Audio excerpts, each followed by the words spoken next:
I was 13 the year my life split cleanly into before and after. If you asked me to point to the exact moment it happened, it wouldn't be some dramatic argument or a door slammed too hard. It was quieter than that, almost polite. A sticky note on the refrigerator, placed carefully at eye level, like an afterthought that still wanted to be seen. Stay at a friend's. Back in a week. Love you. No signature. No explanation. Just my mother's handwriting, soft, graceful, practiced. The kind of writing that could make indifference look gentle if you didn't know how to read between the lines. They left the morning of my birthday. I remember noticing the house felt wrong before I even saw the note. Too quiet. The kind of quiet that presses against your ears instead of settling. The coffee maker untouched. No voices drifting down the hallway. No rush, no last-minute yelling about keys or shoes. Just absence, already settled in like it belonged there.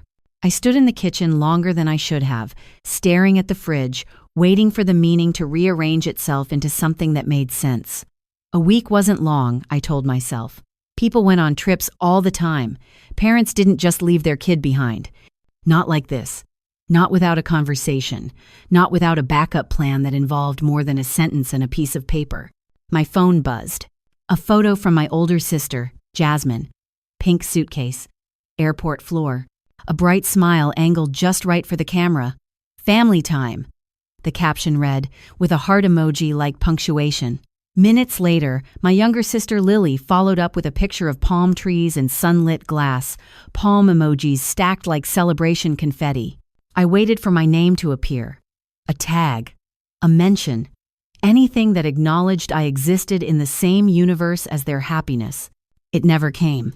By the afternoon, I was sitting on the front porch with my backpack balanced on my knees, convinced this was all a misunderstanding, that someone would show up, an aunt, a neighbor, a parent who'd forgotten something important and had to turn around.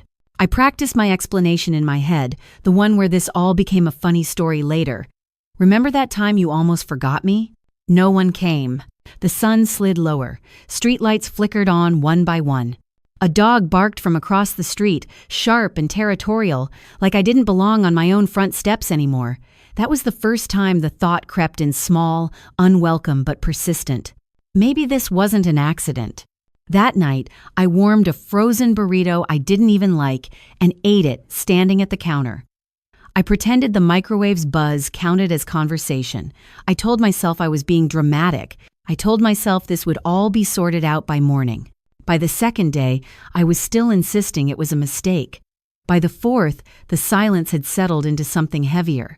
Being the middle child had always meant being the quiet one, the reliable one. Jasmine collected awards and applause. Lily collected attention without trying. I collected responsibility, which adults used as a softer word for unseen. But being forgotten on purpose introduced a new kind of loneliness, one that didn't argue back. By day 6, I stopped waiting at home. I spent my hours at the library, borrowing books I didn't need, stacking them high like armor. Knowledge felt safer than hope. The heat outside shimmered so hard it blurred even my shadow when I stepped onto the sidewalk. That's when the black car slowed at the curb, glossy, polished, completely out of place on my street. The window slid down, smooth and quiet, like something from someone else's life entirely. Alma? The voice startled me. Familiar, but distant. Uncle Richard, the rich one. The one who stopped coming to holidays before I was old enough to notice patterns. My mother used to call him conceited. I'd later understand that was her way of saying he knew where his limits were. His eyes took in everything at once, my backpack, the sweat stuck to my hair, the tight smile I used when I didn't know what else to do. "Why are you out here alone?" he asked. "Where are your parents?" "Florida," I said. The word sounded ridiculous, even to me, like telling him they'd moved to another planet and forgotten to take me along. He nodded once, like he just confirmed something he already suspected. Then he said the sentence that would change everything. "Get in. You're not walking anywhere tonight." I didn't know it yet, but that was the moment my story stopped waiting to be picked up and started moving. The door closed with a soft, expensive sound, the kind that didn't echo. I sat in the passenger seat, with my backpack clutched to my chest. knees pulled in, as if making myself smaller would help me disappear into the leather. The car smelled unfamiliar, clean, sharp, almost sterile. Not citrus, not cologne, just something that suggested money that hadn't been touched by panic or improvisation. Uncle Richard didn't turn the radio on. He didn't fill the silence with questions either. He drove like someone who knew exactly where he was going, even if I didn't. Streetlights slid across the windshield in steady intervals, and with each one, the part of me that had been holding its breath loosened just a little. We stopped at a diner on the edge of town, the kind with cracked red booths and a bell over the door that rang like it hadn't been replaced since the 70s. Pies sat under glass domes, frozen in time. He ordered without looking at the menu. Burger, fries, milkshake. When the plate arrived, I stared at it too long, afraid if I blinked it might vanish. Hunger makes you superstitious. Eat, he said gently. Not impatient. Not pitying. I did, fast at first, then slower, like my body didn't trust the food to stay. He waited until I was halfway done before asking anything, how school was, what I liked, what I cared about. The questions were ordinary, but the way he asked them wasn't. He listened like the answers mattered. History, I said when he asked what I liked best. Then I added, mostly the parts people get wrong. That earned a small smile. Not wide, not performative. Just enough to tell me I'd said something right without meaning to. When we pulled back onto my street, he didn't park. The car idled, steady and patient. Go pack a bag, he said, like this was the most obvious next step in the world. I blinked. What? You're not staying alone in a dark house while your parents shop for sunscreen. He glanced at me, expression unreadable. Pack what you need. The house felt different when I went back inside, like it already knew I was leaving. I shoved clothes into my backpack without folding them, grabbed my toothbrush, my school folder, the journal I never wrote in. I paused at the fridge, the sticky note still clinging there, stubborn and neat. I didn't take it down. I didn't want to touch it again. His house was quiet in a different way, intentional. The guest room looked untouched, the bed too smooth, the blanket too white. I sat on the edge, afraid even my weight would be an inconvenience. When he leaned against the doorframe and raised an eyebrow, I realized I'd been holding myself like I was waiting to be asked to leave. I don't want to mess up your sheets, I whispered. They can be washed, he said. Things exist to be used, not feared. Morning came with light filtered through clean curtains and orange juice poured into a real glass. I held it carefully, like it might crack under the wrong grip. It's just juice, he teased. Not a contract. At school, when the teacher asked who would attend the meeting scheduled for later that week, he didn't hesitate. I will. The certainty in his voice did something strange to my chest. Like a knot I didn't know I'd been carrying loosened on its own. I didn't understand generosity yet. When he bought me jeans and a sweater, I hid the tags. When he handed me lunch money, I saved it and ate crackers instead. Spending felt like trespassing. I was afraid of taking up too much space, of proving every unspoken accusation right. It took 12 days before he found me crouched in the kitchen at midnight, spoon deep in a cereal box like I was committing a crime. Are you rehearsing to be a raccoon? He asked mildly. I told him I didn't want to take too much. He opened the fridge, warmed pasta, and slid the bowl toward me. If it's in this house, he said, it belongs to everyone who lives here. That includes you. I nodded, swallowing past the sting in my throat. Crying felt extravagant. I didn't want to feel indebted. The days kept passing. No calls, no messages. Jasmine filled her feed with beach photos and captions about togetherness. Lily posed with shells pressed to her cheek. My name never appeared beneath any of it. I stopped waiting for the front door to open. Somewhere between that diner booth and the quiet hum of his kitchen at night, I began to understand something I'd never learned before. Being forgotten wasn't always loud. Sometimes it looked like smiles on other people's faces. Sometimes it looked like silence that didn't bother anyone but you. And sometimes, if you were lucky, it ended with someone finally noticing you were gone and deciding to bring you in. The first night I slept in his house, I barely slept at all. Not because I was afraid, but because everything was too quiet in a way I wasn't used to. Not the hollow quiet of abandonment, but the deliberate kind. The kind that exists because nothing is about to go wrong. I lay on top of the covers at first, fully dressed, listening to the faint hum of something mechanical in the walls, convincing myself I was a temporary guest who needed to leave no trace. At home, quiet meant tension. It meant someone had stormed off, or something had been said that couldn't be unsaid. Here, quiet felt like permission. That difference alone made my chest ache. In the morning, Uncle Richard knocked once before opening the door, even though it was his house. That detail lodged itself somewhere deep in my mind.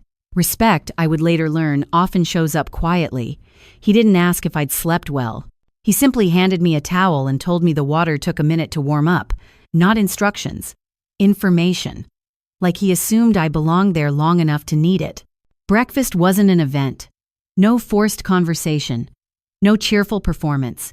Just toast, eggs, and the soft clink of silverware. He read the paper while I watched him from across the table, studying the way he occupied space without apology. He wasn't loud. He wasn't dominating. He just existed, comfortably, as if the world had already agreed he was allowed to. That afternoon, he drove me to school to sort out paperwork. He didn't complain about the inconvenience. He didn't sigh when the office staff took too long. He stood there calmly, hands folded, listening. When the counselor spoke about my quiet potential and under-engagement, he didn't interrupt or defend me like a lawyer trying to win a case.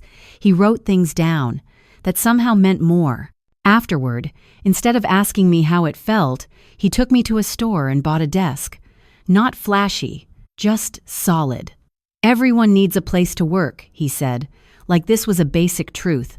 I had been doing homework on the floor for years without realizing that wasn't normal.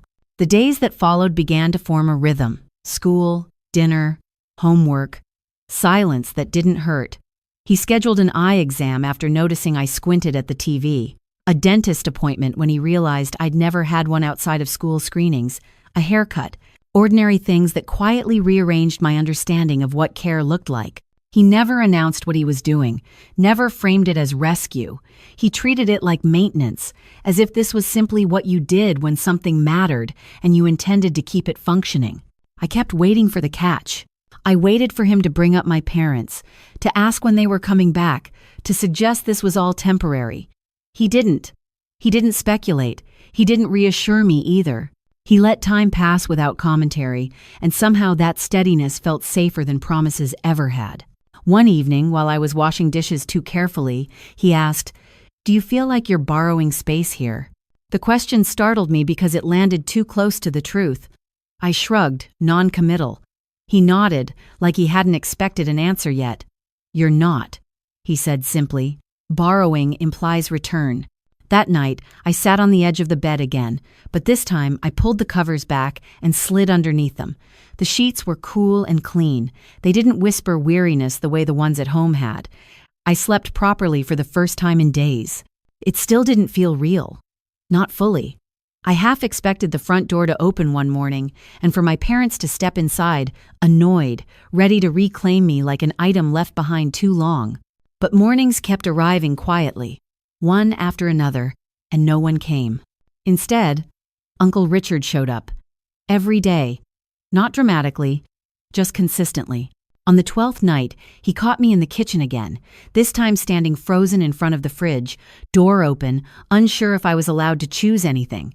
He watched me for a moment without comment. Then he reached past me, pulled out leftovers, and began reheating them. "You don't have to ask," he said, still focused on the microwave. "If it's here, it's meant to be used." That sentence stayed with me. Not because it was profound, but because it was practical. It didn't ask me to feel grateful. It didn't ask me to perform relief. It just redrew the boundaries of the world I was allowed to exist in.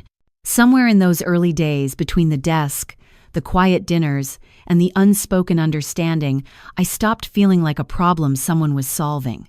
I hadn't been forgotten because I was unworthy. I had simply landed, by accident or fate, in a place where I was finally allowed to stay. Once I stopped feeling like a temporary guest, a different kind of discomfort settled in, not fear, confusion.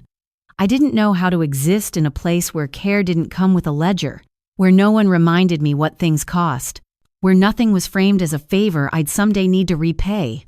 Uncle Richard never said, "Asterisk, you owe me." Asterisk. He didn't even say, asterisk, you're welcome. Asterisk, he moved through the days as if my presence required no explanation at all. And that, more than anything, unsettled me. At my first school conference with him, the counselor perched on a metal chair and spoke in the careful language adults use when they think they're being kind. Asterisk, quiet, potential, underengaged. Asterisk, words that floated politely in the air but never landed anywhere useful. I waited for him to interrupt, to defend me, to list reasons I wasn't a problem. He didn't. He took notes. Actual notes. Then he thanked her for her time and walked me out without a word. In the car, he didn't ask how it made me feel. Instead, he turned into a furniture store parking lot. We walked out with a simple desk and a chair that didn't wobble. "You need a place to work," he said. That was it. No motivational speech. No expectations layered underneath. Just a solution, calmly applied. That pattern repeated itself quietly. When he noticed me squinting at the TV, he scheduled an eye exam. I hadn't complained. I hadn't even realized I was struggling. When the dentist asked when my last visit had been, I shrugged, embarrassed. He answered for me, smoothly, without commentary. Afterward, he added the appointment card to the calendar like it was routine. Routine. That word began to change shape in my mind. Haircuts followed, doctor visits, clothes that fit properly instead of being chosen for durability alone. None of it came with ceremony. He never announced what he was doing or asked if I felt grateful. He treated it like maintenance, as if keeping me in working order was simply the responsible thing to do. I didn't know how to receive that kind of attention.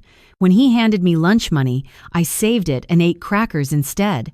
Spending felt like crossing a line I didn't have permission to cross. When he bought me new jeans, I hid the tags, convinced they might need to be returned if I messed up somehow. It took 12 days for him to notice how carefully I moved through the house, how I closed doors softly, how I avoided the fridge unless invited. One night, he found me in the kitchen long after midnight, crouched over a cereal box like I was breaking into something that didn't belong to me. "Are you rehearsing to be a raccoon?" he asked from the doorway. I froze, spoon halfway to my mouth, shame rushing in hot and fast. I told him I didn't want to take too much. The words sounded small even to me. He didn't argue. He didn't reassure. He opened the fridge, scooped leftover pasta into a bowl, warmed it, and slid it across the counter toward me. "If it's in this house," he said, "it belongs to everyone who lives here. That includes you." The sentence landed harder than I expected. Not because it was emotional, but because it was definitive. There was no room in it for negotiation. I nodded and ate, eyes fixed on the bowl, determined not to let tears fall into the sauce. Crying felt excessive, like a luxury item I hadn't earned. I kept waiting for my parents to return, for the front door to open with urgency, for explanations, demands, revisions to the plan I'd never been told about. Instead, days slid into weeks without interruption. No calls, no messages. Jasmine's social feed filled with beach sunsets and captions about togetherness. Lily posed with color-matched cupcakes and smiles rehearsed for the camera. My name never appeared beneath any of it. Uncle Richard didn't comment on the posts. He didn't speculate. He didn't offer comfort dressed up as optimism. He just kept showing up. He came to meetings, signed forms, sat across from me at dinner and asked what I'd learned that day. One evening, he handed me a leather-bound journal with my initials pressed in gold. "Write down what you notice," he said. "Even the silly things, especially those." I traced the cover with my thumb, afraid it might bite. I wasn't used to owning something that didn't feel temporary. Later that night, my phone buzzed with another photo from my family. Matching pajamas, a flawless tree, a caption about tradition. I stared at the screen until the colors blurred, then opened the journal to the first blank page. Asterisk. Things here are meant to be used, not feared. Asterisk. I paused, then added another line. Asterisk. If it's inside this house, it belongs to everyone who lives here. Asterisk. My pen hovered before I wrote the last sentence. Asterisk. I am in this house. Asterisk. The words looked bold, almost defiant, like I'd borrowed someone else's confidence. But when I closed the cover and set it beside the bed, something unfamiliar stirred inside me. Not safety, not yet.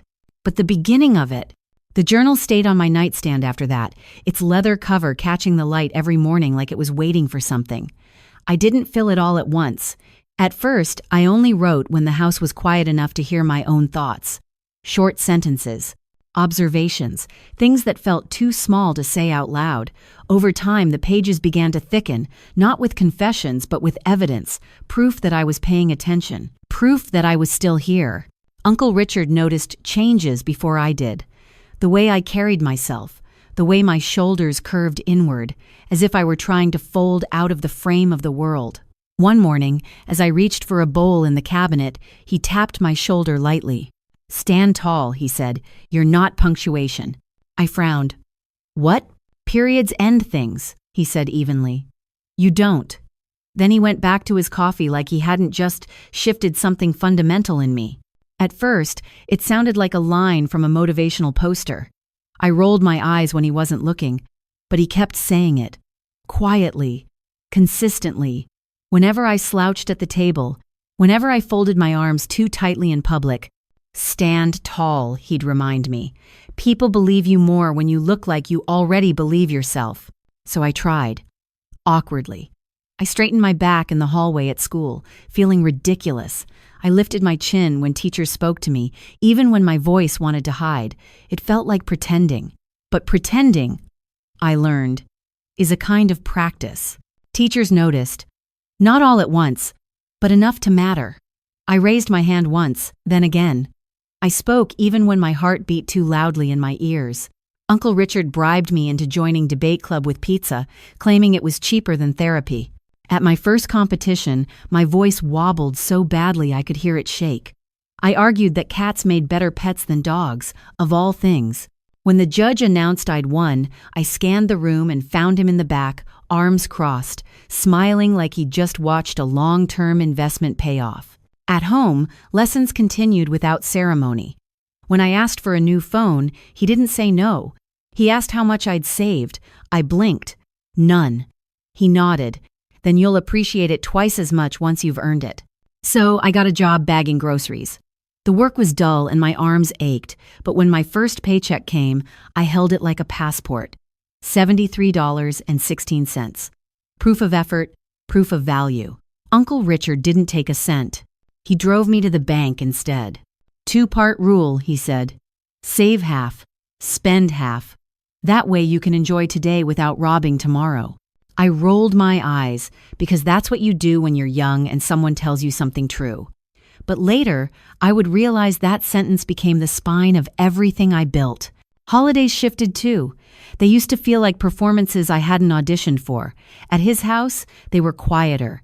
No forced cheer, no spectacle, just intention. His gifts weren't extravagant. A gently used copy of Times to Kill a Mockingbird *, a fountain pen that felt solid in my hand. A scarf, he claimed, matched my debate face. Each item chosen, not displayed. Meanwhile, my phone buzzed with photos from the mountains and beaches. Jasmine posting college acceptance letters, Lily posing beside cupcakes with color-matched frosting, captions about blessings and gratitude. My name never appeared beneath any of it. The sting was still there, but it no longer hollowed me out. It reminded me instead that I was learning something they never had. One Christmas, he handed me a small box. Inside was a silver keychain engraved with a mountain and the word Times Carlton *. I looked up, confused. A work in progress, he said. That's what both of us are. I didn't know how to respond, so I hugged him. It was clumsy, like we were both translating a language we hadn't spoken in years. He didn't let go first. That night, I wrote in my journal again. You don't need shared blood to share a home. The sentence startled me with its certainty. I closed the book and set it beside the bed, realizing something quietly, almost reluctantly. I wasn't waiting to be chosen anymore. I was learning how to stand. By 16, something subtle but irreversible had shifted inside me. I didn't notice it all at once. There was no single morning where I woke up confident or fearless. It happened in smaller moments, the kind that don't announce themselves. The day I stopped checking my phone every hour to see if my parents had finally remembered me. The afternoon I stayed late at school by choice. Not because I had nowhere else to go, the quiet realization that I wasn't waiting anymore. Uncle Richard noticed before I did. One evening, as we sat across from each other at the kitchen table, he looked up from his paperwork and said, "You don't ask permission to exist as much anymore." He said it lightly, like an observation about the weather, but it landed with weight. I hadn't realized how much of my life had been spent apologizing without words. That same year, he started bringing me to his office during the summer. The first time, I felt like an intruder walking into a different gravity. Polished floors, glass walls, people who spoke in confident sentences that never trailed off. I stayed close to him, careful not to touch anything, afraid someone would realize I didn't belong. During introductions, he leaned down and whispered, "Relax." They put their pants on one leg at a time, some of them fall over doing it. I laughed despite myself, and the tension cracked. Just enough. He didn't give me busy work. He told me to observe, to listen, to notice how people shook hands, how they chose their words, how often confidence was just repetition delivered calmly. "Half the world bluffs," he murmured once as a client left the room. "The other half apologizes for existing. Learn to do neither." I wrote that down later, carefully, like it might disappear if I didn't. At home, life continued its steady rhythm. Dinner, homework, the occasional dry joke that made me laugh when I least expected it. My parents still didn't call. Jasmine's social feed filled with celebration after celebration, college acceptances, group photos, captions tagging everyone but me. Lily posted pictures beside her new car, grinning like gratitude came standard with the paint job. I felt the old ache, sharp but brief. It didn't linger the way it used to.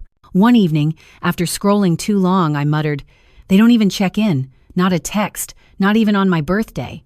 Uncle Richard didn't look up from his mug. "How long do you plan to wait for them to remember you?" he asked. The question cracked the room open. I didn't answer. I didn't need to. That night, something ended quietly. I stopped waiting for the mountains to turn around. I stopped imagining explanations that would make their absence hurt less. Instead, I began the slower work of remembering myself. Senior year arrived faster than I expected. College loomed like something I wasn't sure I was allowed to want.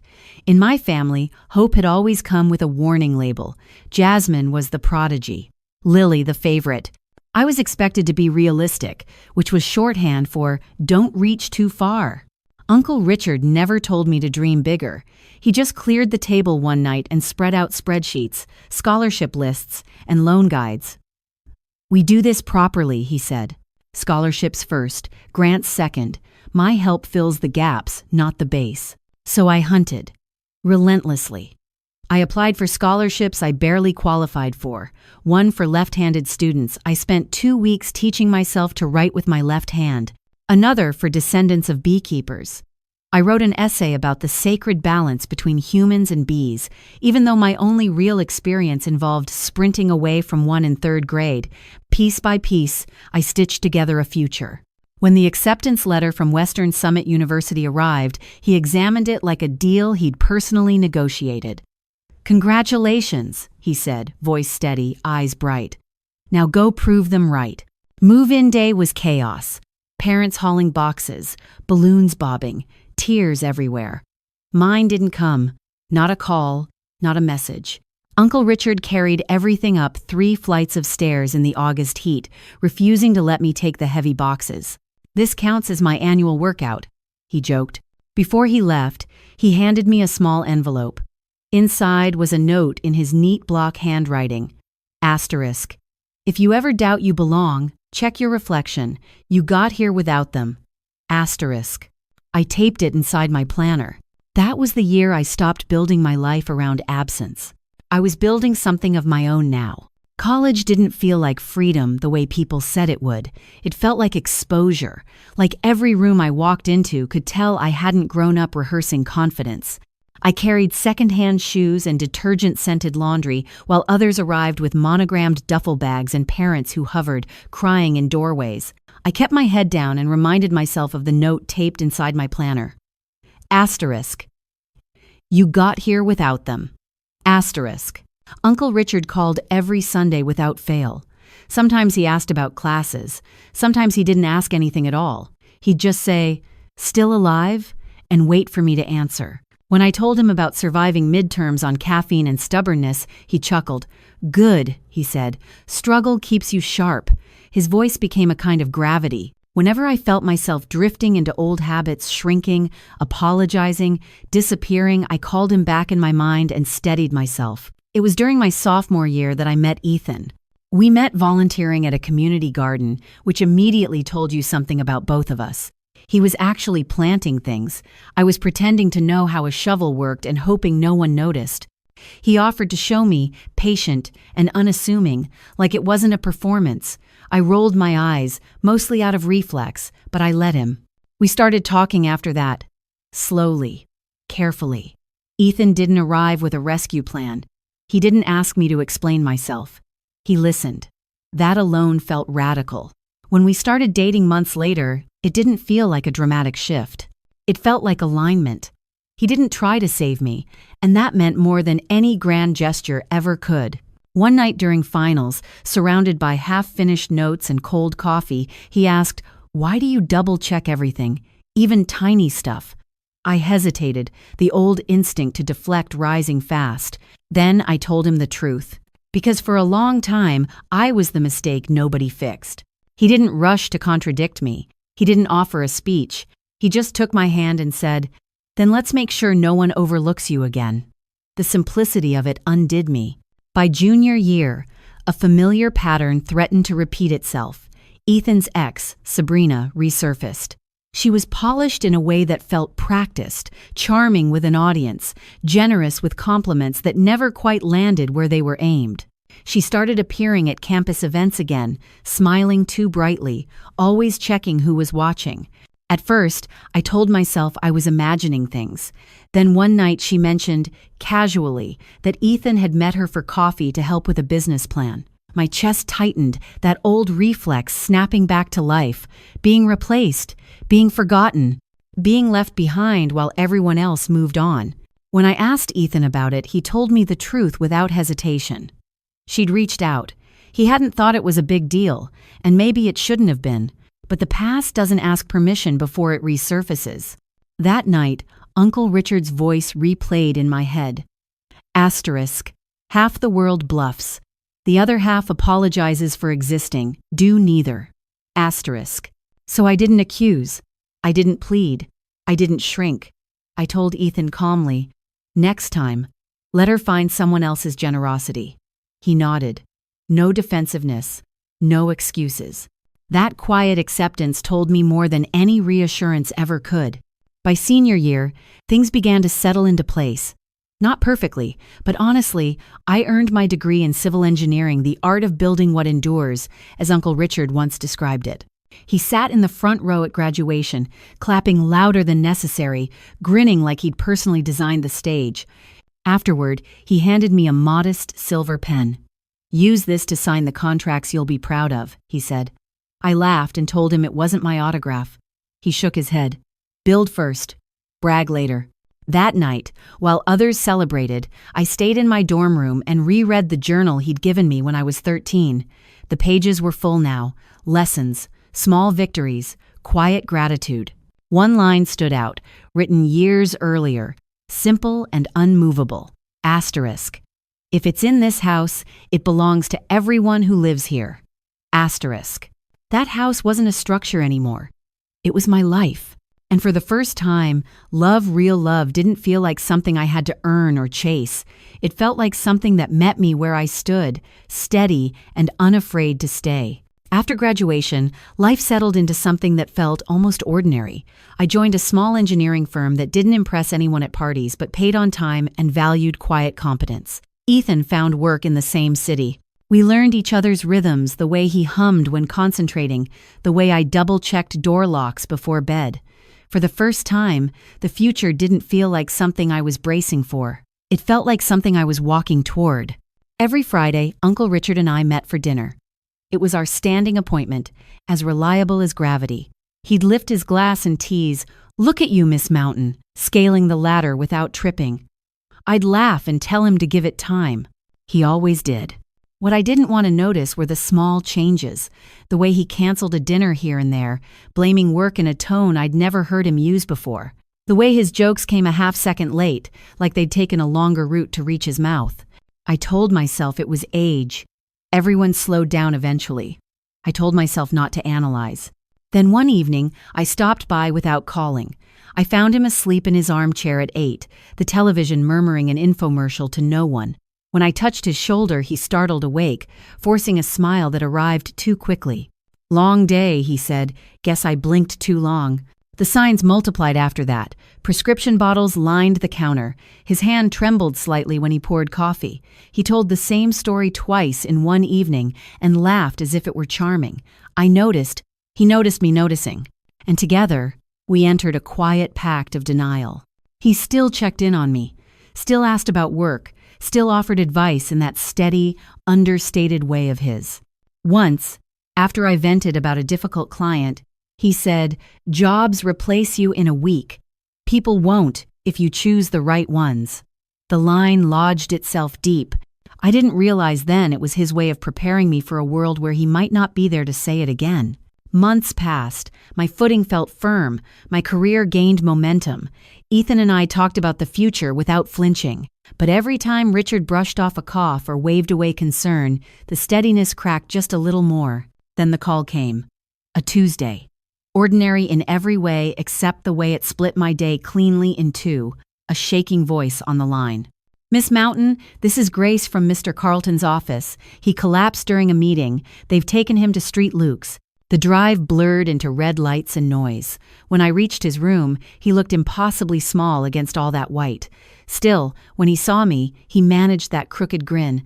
"Don't look so grim," he rasped. "Told them I wanted a free night stay. 5-star if you ignore the food." I tried to laugh. My throat burned. "You scared me," I whispered. He shrugged faintly. "First time for everything." Then softer, "Sit, kid." When the room settled into quiet, just machines and distant footsteps, he took my hand. It was rare for him, intentional. "I always thought your dad would be the one teaching you these things," he said. "How to stand tall, manage money, argue without raising your voice." He paused. "I'm glad it turned out to be me." "Don't talk like that," I said. "Like you're—" "Honest," he interrupted gently. "You've exceeded every expectation anyone ever had for you, Alma." He squeezed my hand. "Remember one thing." "What?" "You were never the extra piece." My vision blurred. I blinked fast, unwilling to let tears win. He noticed and smirked. "If you get these sheets wet, you're paying the dry cleaning bill." I laughed, the sound breaking halfway through. He stayed a few nights. Then he came home. Slower now, quieter, still pretending nothing had changed. We never talked about the scare again, but something invisible had shifted between us, heavy and fragile at the same time. That Christmas, he gave me a box wrapped in gold paper. Inside was the same leather journal he'd given me when I was 13, only now it wasn't blank. Every page was filled, notes, advice, jokes. Receipts taped in with comments like, "Time's best burger of 2014. Still not worth the calories, asterisk." The last page made me stop breathing. His handwriting trembled, but stayed legible. Asterisk. "If they ever try to erase you again, remember this. You've already written your own chapter." Asterisk. I looked up, throat tight. "You've been writing in this all these years?" He shrugged. "Couldn't let you keep all the good lines for yourself." I hugged him then. Not careful, not reserved. A real hug. He chuckled softly. "Easy. You'll break a rib." I held on a moment longer than necessary, because something in me knew. The strongest people don't collapse all at once. They fade first quietly, almost gracefully, until one day you realize you've been carrying what they used to hold. The call came early, the kind of early where the world hasn't decided to be awake yet. My phone buzzed once, then again, then a third time, stubborn and insistent. I stared at it for a moment, already knowing. Some truths arrive before words do. When I finally answered, Grace's voice cracked. "Miss Mountain, I'm so sorry. Richard passed away in his sleep this morning." The room went quiet in a way I had never heard before, like someone had turned the volume of life all the way down. I sat on the edge of the bed with the phone still pressed to my ear, staring at the wall as if focus alone could force the sentence to unravel and reassemble itself into something kinder. He was supposed to be okay. He was supposed to complain about cholesterol and joke about aging, not disappear overnight. The days that followed blurred together. Calls, paperwork, funeral arrangements. He had named me executor. Of course he had. I knew which tie he considered serious, which songs made him grimace, how much he hated lilies and preferred simple white roses instead. The service was small and elegant, just the way he would have wanted it. And then they arrived. My parents walked into the chapel like it was a red carpet event. My mother hid behind oversized black sunglasses. My father shook hands with strangers, offering solemn condolences despite not having spoken to Richard in over 15 years. Jasmine followed, composed and polished. Lily trailed behind, pearls glinting like punctuation marks. When they saw me, their faces shifted through surprise, guilt, and calculation in quick succession. "We had no idea you and Richard were so close," my mother said, clutching my hand. "You never asked," I replied gently, pulling away. Jasmine didn't bother with pretense. "Do you know when the will reading is?" she asked, her tone sugar-coated and sharp underneath. Lily sighed dramatically. "I just hope he wanted to keep the family legacy together." Family. The word almost made me laugh. Within days, the messages started. Texts, voicemails, DMs dripping with manufactured warmth. Asterisk. "We should reconnect." Asterisk. Asterisk. "Family is everything." Asterisk. Not long after, Richard's attorney called. "The will reading is scheduled for Monday," he said. "Your uncle was very specific." The law office smelled like leather and old money. Heavy curtains, dark wood, chairs that forced perfect posture. My parents and sisters lined one side of the table, dressed in expensive mourning. I sat across from them in a plain black dress, Richard's journal resting quietly on my lap. The attorney cleared his throat and began. Donations. Small bequests. My family fidgeted. Patience thinning. Then he turned the page. "To my estranged relatives," he read calmly, "who remembered me only when my bank balance suited their needs, I leave nothing." Silence cracked the room open. My mother gasped. Lily blinked. Jasmine's mouth fell open. "That's not funny," she whispered. The attorney continued. "To my niece, Alma Mountain, abandoned at 13, but never absent since I leave the entirety of my estate." 4 pairs of eyes snapped toward me. "You manipulated him," my father snapped, face flushing red. "No," I said quietly, my hand resting on the journal. "You did that yourselves, the day you left me with a note on the fridge." Jasmine leaned forward, voice trembling. "You're not really planning to keep everything, are you? We're family." That word again. I stood, smoothing my dress. 15 years of silence doesn't sound much like family. It sounds like absence. I met her gaze evenly. "It ended when you stopped calling me your sister." Outside, sunlight hit the glass building and bounced back at me, sharp and blinding. For a moment, I saw myself clearly, not the 13-year-old waiting on a porch, but a woman standing on her own ground. That night, I stood on the balcony of Richard's house, my house, now city lights shimmering below like turning pages. I opened the journal to the last line he'd written for me. Asterisk. "You've already written your own chapter." Asterisk. "I did," I whispered. "And I'm not done." If you're listening to this, and you've ever felt erased, forgotten, treated like the extra piece, hear me now. Being overlooked does not make you invisible. Being abandoned does not make you unworthy. Sometimes the story isn't about who leaves you behind. It's about who you become when you stop waiting to be chosen. If this story spoke to you, don't scroll past it like your life doesn't matter. Leave a comment. Share your chapter. And if you're ready to keep writing, stay with us. Because the most powerful stories don't end when someone walks away. They begin when you finally stand tall and claim the page.